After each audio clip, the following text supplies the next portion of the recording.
बिस्मिल्लाहिर्रहमानिर्रहीम। अस्सलाम वालेकुम नाजरीन, मैं हूं जमशेद अंसारी। नाजरीन, मुल्क की सियासी सूरत हाल के हवाले से आज एक बार फिर मैंने खुसूसी तौर पे जहमत दी है सीनियर तज्जियाकार और साबिक ब्यूरोक्रेट सैयद मुनीर शाह साहब को। सर अस्सलाम वालेकुम। वालेकुम सलाम रहमतुल्लाह बरकातहू। सर बहुत शुक्रिया, आपने इंटरव्यू के लिए वक्त निकाला। सर गुज़श्ता इंटरव्यू में हमने गुफ्तगू का सिलसिला जहां से डिस्कनेक्ट किया था, उस इंटरव्यू में आपने बताया था कि मौलाना फजलुर रहमान साहब के इसराइलियों के साथ कारोबारी ताल्लुकात हैं, और उस इंटरव्यू में सर आपने एक कंपनी का भी जिक्र किया था। तो आज कुछ तफसीलात मजीद बताएंगे कि मौलाना फजलुर रहमान साहब के उस कंपनी में कारोबारी ताल्लुकात तो हैं ही, उसके अलावा भी कहीं और उनके कारोबारी ताल्लुकात हैं कि नहीं। और गुज़श्ता वीडियो में सर आपने मौलाना फजलुर रहमान साहब के हवाले से ये भी तस्करा किया था कि उन्होंने जिसमें खुद और उनके वफूद ने इसराइल का दौरा किया था। सर क्या तफसीलात है आपके पास? सर इसमें आपने दो मौजू दे दिए, लेकिन वो बहुत बड़े हैं। पहले हम इन्वेस्टमेंट की बात कर लेते हैं। 1981-82 से ये मौलाना साहब जो है ना, इसराइल का डंका पीट रहे हैं। फिर उस वक्त से ही ज़िया-उल-हक ने भी इसको मैनेज कर लिया और बीच में कहीं कर दिया। मैं शॉर्टकट करता हूँ कि ये जब भी इसराइल का वावेला होता है तो फजलुर रहमान की तरफ से ही होता है। इसको पता लग गया कि यहाँ से जो शहर जो है ना पकड़ी जाती है इक़्तिदार वालों की। अब एक कंपनी तो मैंने आपको पहले बताई थी, अब अगली बताता हूँ।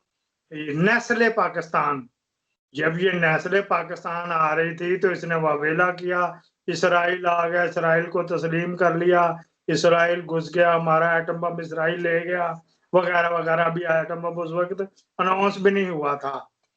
फिर नवाज शरीफ ने, उसका पहला दौर था, तो उसने फिर इसको काबू किया नजम सेठी के जरिए।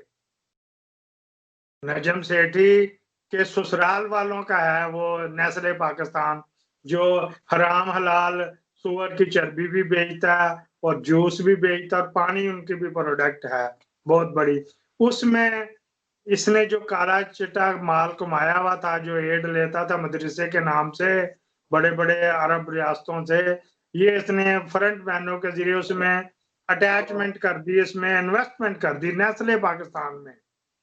अच्छा, वो तमाम रिकॉर्ड जो है हमारे ऊपर अदारों के पास हैं। किसी वजह से को मुल्क के हालात ही ऐसे रहे कि वो इसके ऊपर हाथ नहीं डाला जाता रहा। अब इसने सर पे चढ़ के ललकारना शुरू कर दिया, पाकिस्तानी फौज को इसने ललकारा, सिपहसालार को तो ललकार ही रहा। मैं माजरत sir for interruption. Najam Sethi का जो है, आप कह रहे हैं कि उनके ससुराल का जो है ना ये नेस्ले का कारोबार है, दूसरी तरफ आप कह रहे हैं कि इसराइल के साथ इस कारोबार के ताने बाने मिलते हैं। ये डॉट्स सर कनेक्ट करें कि नजम सेठी के ससुराल ने इसराइल से ठेका लिया है और उसमें फजलुर रहमान साहब जो है ना वो शराकतदार है या क्या? नजम सेठी का जो साला है ना, कजन साला, नजम से जुगनू मोहसन का मामे का पुत्र, वो इसराइल का एजेंट है, अमेरिका में बैठता है। किसी वजह से मैं नाम यहाँ नहीं ले रहा, लेकिन अब कहते हो तो यहाँ फाइनेंस मिनिस्टर भी हमारा रहा। यहाँ पे इंटरिम गवर्नमेंट में नाम ले देते, हम किसी से डरते थोड़े। सैयद शाहिद अली, ये सैयद शाहिद अली पाकिस्तान का फाइनेंस मिनिस्टर भी रहा। दो गवर्नमेंटों में, दो इंटरिम गवर्नमेंटों में ये फाइनेंस मिनिस्टर रहा, और इसकी बहुत बड़ा ग्रुप है। उसी में ये जुगनू मोहसन के सके मामे का बेटा है सैयद शाहिद अली। इसकी प्रोडक्ट की वजह से मैं नाम नहीं ले रहा, क्योंकि आपके चैनल के ऊपर फिर हर जाएगा। आप खुद देख लेना कि उसकी प्रोडक्ट कौन कौन सी है। नेस्ले भी उसी की है।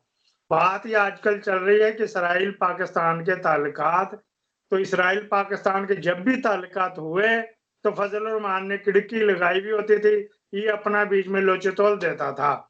ये पैसे उनसे लेता था इसराइलियों से, और बीच में फिर उन्हीं के पैसे इसी की कंपनियों में फ्रंट मैनों के जरिए इन्वेस्टमेंट कर देता था। एक तो इश्यू ये हो गया। और भी जब सोनी टेलीविजन आया इधर, वो भी इसराइल का था, उस वक्त भी इसने ब्लैकमेल किया, ये कहता था मुझे पैसे दो या मेरी इन्वेस्टमेंट करो। फिर जब शार्प टेलीविजन आया, वो भी इनके था। फिर लीवर ब्रदर जो इतनी बड़ी है पाकिस्तान में, 80 के करीब उसकी प्रोडक्ट चलती हैं, मैं नाम नहीं ले रहा, उसमें भी इसकी इन्वेस्टमेंट है। जब भी उसकी कोई नई प्रोडक्ट बीच में डालते हैं, जब भी कोई इसराइली वफद आता है या जाता है। मैं आपको एक बार फिर इंटरप्ट कर रहा हूँ। कुछ लोग ये सवाल पूछते हैं, आप बहुत मालूमात दे रहे हैं माशाल्लाह से, तो क्या नैब के पास ये मालूमात नहीं है और इसके आपके पास सबूत मौजूद हैं? क्योंकि गुज़श्ता वीडियो पे भी मुझे एक दो लोगों ने कहा कि सर से पूछ लीजिएगा कि क्या हमारे इदारों के पास इनके सबूत नहीं है, खासकर नैब के पास, और इनके सबूत और शवाहिद आपके पास मौजूद है? हाँ सर, इसकी बात यह है कि नैब को 5 साल पहले कुछ इसके बारे में सबूत दिए गए। उस वक्त वो कैप्टन कमरुज़्ज़मा, वो तो इन पूरे धड़ल्ले से कहता था मैं नहीं खोलता। जिस तरह उसने हदैबिया पेपर मिल का उसने कमरुज़्ज़मान चौधरी साहब, हाँ जी, उसने भी, वो तो हदैबिया का सवाल यूट्यूब पे पड़ा हुआ है, उसने कहा कि हदैबिया क्यों नहीं खोलते, कहता मेरी मर्जी, मैं नहीं खोलता।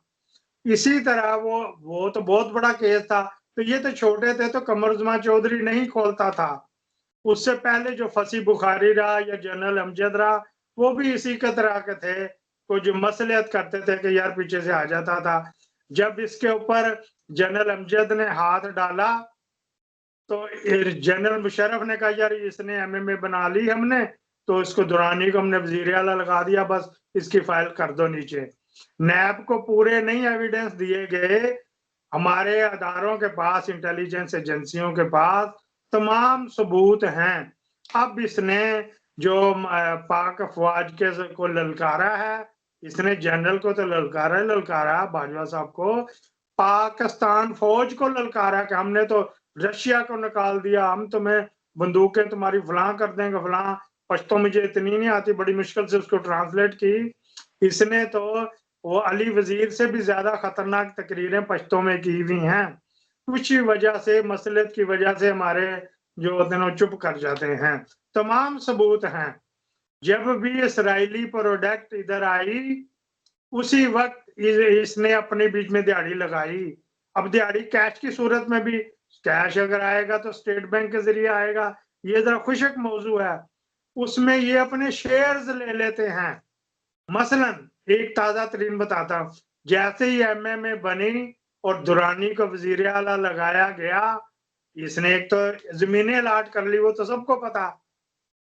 इसने PTCL, Pakistan telecommunication authority, वो उसमें यहूदियों की इन्वेस्टमेंट है, मुशर्रफ बगैरत ने की हुई थी, इसने उसमें शेयर ले लिए। लो ढूंढो सबूत।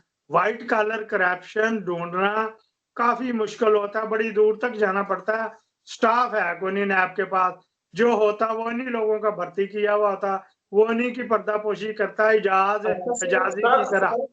एक और पहलू भी आपने बताया कि नजम सेठी के साथ भी इसके कारोबारी, और आपने ये कहा कि उनके सुअर के या इस तरह के कोई मुर्दार जानवरों के भी उनके ससुराल या जिसके भी हैं उनके भी कारोबार हैं, उस हवाले से कुछ बताएंगे? सर ये एनिमल फैट जो होती है ना, एनिमल, दुनिया में सबसे ज्यादा ज़िबा किया जाने वाला जानवर सुअर है, पिग। चाइना में तो फार्म है, इधर यूरोप में भी फार्म है। उसकी चर्बी से ये जो आपने सूट पहना है ना, इसके ऊपर माया लगती है। जब कोरा कपड़ा लेकर आप आते हैं, उसके ऊपर जो माया होती है ना, वो एनिमल फैट होती है। एनिमल फैट को क्या कहते हैं, चर्बी को क्या कहते हैं इंग्लिश में, मैं भूल गया, फैट तो और जुबान। ठीक है, तो वो सुअर की चर्बी होती, तो उसका सिर्फ और सिर्फ ये वाले हैं, नेस्ले वाले इंपोर्ट करते हैं एनिमल फैट, जो कि फैसलाबाद में सबसे ज्यादा यूज होती है, क्योंकि हमारी इंडस्ट्री उधर है। इसके अलावा आइसक्रीम में जो आप थिंदा थिंदा महसूस करते हैं ना, वो भी एनिमल फैट है आइसक्रीम में। लेकिन क्योंकि माफिया होता है, वो फूड वालों को लगा देता है खर्चा, तो बस दर बढ़ जाते हैं। इसके ऊपर एक अलहदा प्रोग्राम करेंगे। एनिमल फैट सिर्फ लिखा होता, वो एनिमल फैट में घोड़ा भी आता, कुत्ता भी आता, बिल्ला भी आता। घोड़े में तो फैट होती ही नहीं है, चर्बी होती ही नहीं, थिंदा होता ही नहीं, वो तो सुअर में सबसे ज्यादा होता है, तो वही आता है वहां से।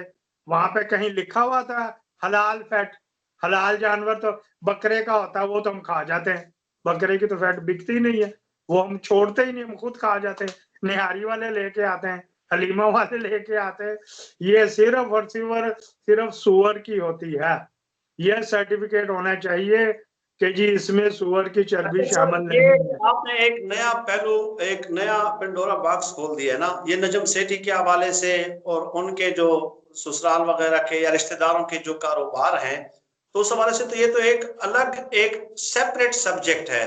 तो उस हवाले से मैं कोशिश करूंगा कि सर कल या परसों या 2 3 4 दिनों में एक बार फिर आपको जहमत दूं, क्योंकि और इसके अलावा नाज़रीन सर मुख्तलिफ जो दीगर पहलू हैं फजलुर रहमान साहब के, शरीफ खानदान के या जरदारी खानदान के, तो उस हवाले से भी आपको। जी सर, जी सर।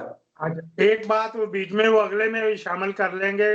फजलुर रहमान इसराइल गया तो किस ट्रैवल डॉक्यूमेंट पे गया, आया पाकिस्तानी पासपोर्ट पे गया या किसी और पे गया, उसके पर हम पूरा अगला क्लिप बनाएंगे। फजलुर रहमान इसराइल गया तो किस डॉक्यूमेंट पे गया, कौन सी तारीख को गया और किसने भेजा। बिल्कुल डन सर, बिल्कुल डन, बिल्कुल डन। तो 2 3 4 दिनों में इंशाल्लाह सर मैं आपको जरूर इस हवाले से जहमत दूंगा। नाजरीन आज के लिए इतना ही। आप सब लोग अपना बहुत बहुत ख्याल रखिएगा, और आपके जहन में अगर कोई सवाल हो तो आप मुझे कमेंट्स में भेज सकते हैं, और मैं मुनीर शाह साहब की खिदमत में वो सवाल पेश कर दूंगा अगली वीडियो में। पाकिस्तान आपके जिंदाबाद। आपके अल्लाह आपके हाफिज। अल्लाह हाफिज।